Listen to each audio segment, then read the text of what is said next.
ఒక వ్యక్తి నన్ను ఒక ప్రశ్న వేశాడు. ఏంటన్నా నువ్వు శివుడిని ఇంతలా ఆరాధిస్తున్నావు, ఇంతలా మొక్కుతున్నావు, అంతలా పిచ్చేంటి నీకు?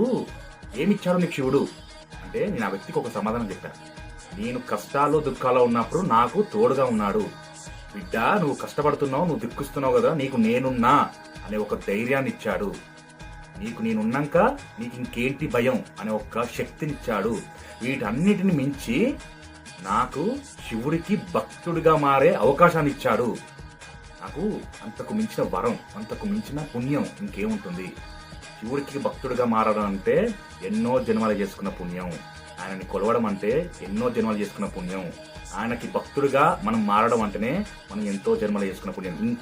మనం ఇంకా జీవితంలో ఏది సాధించినా సాధించకపోయినా శివుడికి భక్తుడిగా మారడం అంటే అంతా ఇంత ఈజీ కాదు. ఆయనకి భక్తుడిగా మారడం అంటే మనం ఎంతో చేసుకున్న పుణ్యం ఉంటేనే ఆయనకి భక్తుడిగా మారతాం. అంతకు మించిన వరం ఇంకేముంది అని